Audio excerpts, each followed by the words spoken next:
Alrighty, good day to all you glorious Rascallion resonators, you absolute legends. The name's FOXSOL, welcome back to the channel, welcome back to some more WutheringWaves discussions, and hopefully wherever you're at, you're having a terrific, fantastic, or an amazing day, whether you like me or you hate me. Haha. Alrighty, well today's discussion is about the 1.3 banner that's going to be coming out with the 1.3 update. And that is regarding to Shorekeeper, Yoo-Hoo, the GN rerun banners, all of that. And whether or not you should be summoning or you should be skipping. Now, the reason for this conversation, while you're sitting at the bar and you're looking at me confused because you're like, well, we already had this conversation with the Shorekeepers video, I thought. You're right. But apparently there's some people who DM'd me and they said that I never gave a clear answer about the Shorekeeper. I only gave a clear answer about the weapon. And they wanted my opinion about Yoo-Hoo. They wanted my opinion about the Shorekeeper. So I figured, you know what? We're going to put those two plus the GN banner. We're going to put all that together. And we're going to talk about that all the way into 1.4 with Camellia and Looming. So if you're interested in this topic, you're interested in this conversation, take a seat, relax, and let's dive right into it.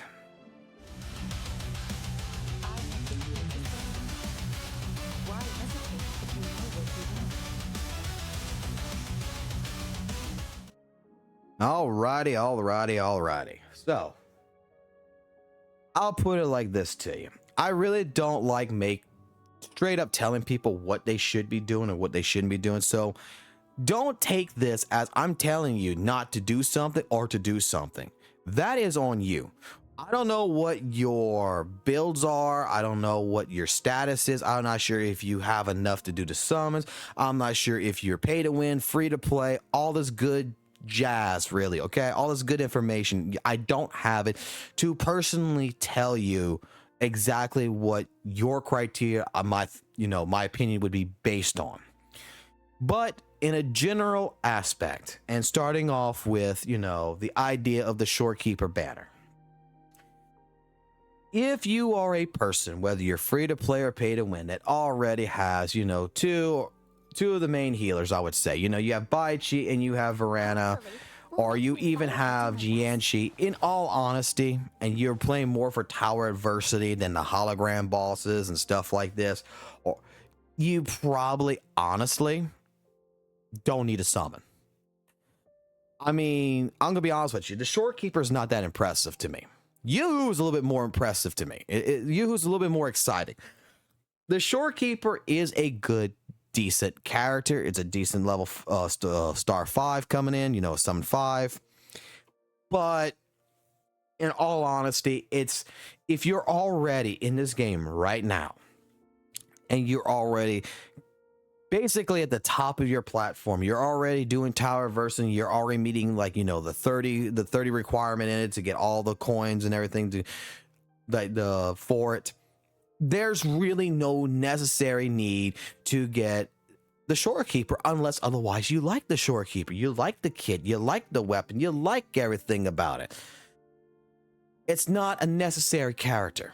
And that's what I'm going to point out, because you're going to have some people that is going to be out there that's going to be even writing in the comment section or telling me this on the side that, the Shorekeeper is going to be a very necessary character for characters like GN and such like this because of the crit rate and everything else that's going to be provided on top of them, along with the healing situation, because it's also going to buff their attack by 10% or now 14% because it was updated, if you don't remember. Plus their crit rate is going to go up by 20%. So that would, it helps reduce the cost of the echoes and everything else.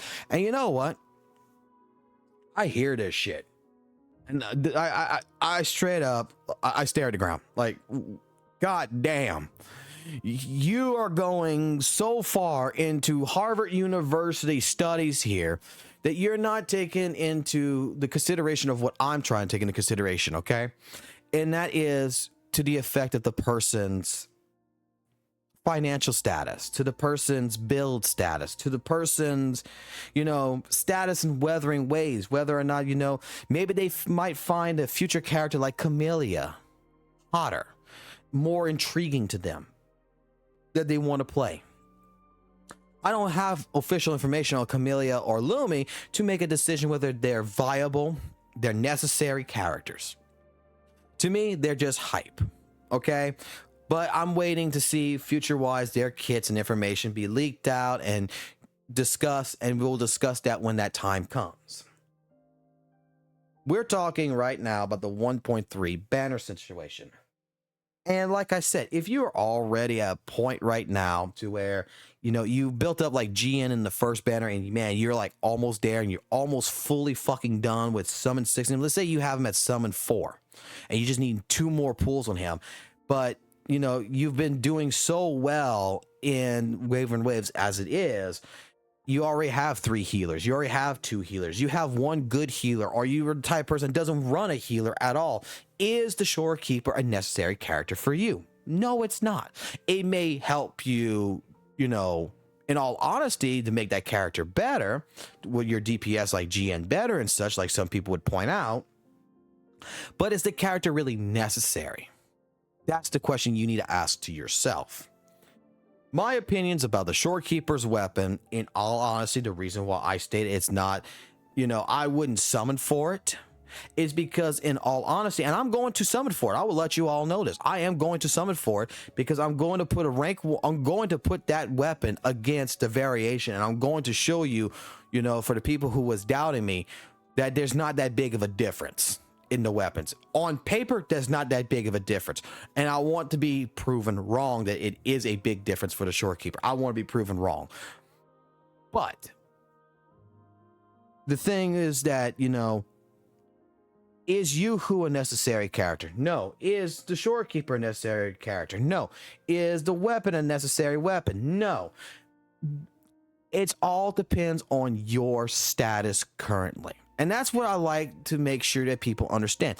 Don't go listen to Joe Blow fucking content creator here that everybody fucking loves and makes a fucking video that says, oh, you need to get the Shorekeeper. It's going to be a busted OP fucking character. You know how many goddamn fucking videos out there you're going to have a goddamn person going to say, oh, no, you don't want to miss Chang Li. She's going to be busted. Oh, no, you're not going to want to miss Jinshi. She's going to be busted. Oh, my God, how amazing is Zayshay? Don't miss this character. And guess what? I know people who's doing the Tower Adversity and getting all 30 of it done, and they don't have Zayshay. They don't have Jinshi. They might not have Chang Li. They basically have the beginning cast with GN, with Calchero, and they're doing just fine. And they're saving their shit up for Scar whenever he comes out, or a character that will come out that actually intrigues them. 5-star characters and all that good stuff, it depends on what your builds are, what your playstyle is, what you like. What my recommendation is that there's going to be, you know, an event that's going to happen in 1.3. Before you summon for the Shorekeeper, you should do their event. You should go ahead, you should do whatever event it is, do the trial on it, proceed with the trial, take a look at the character, see how it plays, get an understanding if that playstyle is for you. I could tell you like this, I don't run Varan on majority of my teams. I just play her when I fucking feel like it, because in all honesty, I don't like the way she plays. She's not my favorite type of healer. I have her. She might be the almost OP fucking thing according to a lot of people, but I don't like her. And to me, she's not a necessary character. Like, I'm not going to go ahead and go out of my way to try to summon 6 a character I don't care about. And that's the preference that you should take. I think that, you know what, it might be more of a benefit to skip the Shorekeeper, skip WuWa, if you already, like I said before, you have GN that's almost fully done, and go spend on his fucking banner, go get his weapon, upgrade him, and put all your resources into that DPS to max him out, because you're going to see a tremendously different character at Summon 6 compared to a Summon 4 GN. You're already halfway there, you might as well finish it. You may want to consider saving your summons. Instead of going listening to all these other people that's going to try to make your financial decision, including me, only thing that I try to provide is my thought pattern on the reason why I don't want to summon for this, or the reason why, you know, I think that this is going to be a really good summon. Either way, I'm not trying to tell you that you should do it. I'm not trying to go ahead and make you Swipe that credit card on purpose. I'm just trying to give you an opinion. And like I said, Shorekeeper is not a necessary character. I don't think it's a necessary character at all. I think, you know, if you're a type of person that's waiting for Camellia and that's the character you really fucking want, save your astrites, save your stuff, skip the Shorekeeper, especially if you already got, you know, Varana and you already got Baichi, for example, or Jianxi, and you already use them as healers anyway. And you know what? Fuck the healer, fuck Shorekeeper, save it for Camellia and go get Camellia. If that is what your heart's desire really is. If you are questioning whether or not you should be summoning, you need to take a look at the pros. You need to take a look at the cons of not just the character, not just your team, but your own stability. Because you got to remember, summoning a character also causes another problem. Summoning a character means that you got to build up a character. It means you got to build it up to at least a certain level, whether that is level, you know, 20, I mean, level 50, 60, 70, 80, 90. You still got to build up their forte tree. That's resources. That's shells going out. You got to get a whole entire echo set. And that all costs us resources, that all costs us time, and that all costs us patience and your mentality. Whether your mental capability can handle it or not. And you have to take all this into consideration. And not only that, but you got to also look at building up the weapons. You know, if you don't already have a built up weapon to put on the character and stuff like this. So look at it, take a good hard look, and make that decision for yourself. I'll tell you one last time. Shorekeeper, not a necessary character. Yoo-hoo, not a necessary character. Would they be nice to have? Yes. Or is the Shorekeeper an amazing, great, fucking awesome fucking character like everyone's trying to point out? No.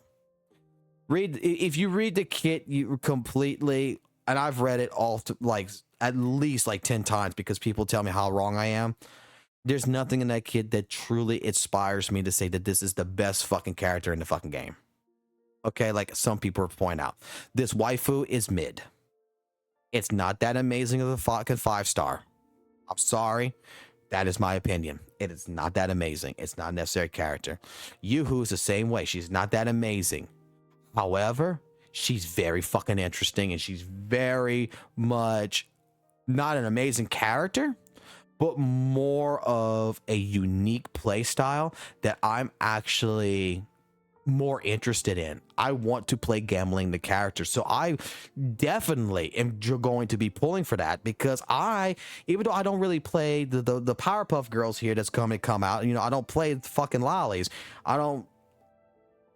Yoo-hoo actually has got me just by the simple idea of gambling, by the simple idea that that character is going to be doing much unique things about it, that it's just going to make the game, you know, high risk, high reward. It just feels really good to have that, you know, extra challenge to put on my team. That's why I would, you know, me personally, she's not a necessary character either, but I'm going for it because I'm more interested in it. So again, this is my opinion. Take it or leave it. Tell me how wrong I am like you did last time in the comments down below. Tell me if I'm right. Either way, I think we can all agree that when it comes down to the opinion of a content creator or from a player or from even fucking gotcha fucking website resource places, doesn't matter what anyone says. What it matters is you, the person who's watching, whether or not you can afford it or whether or not you really want it.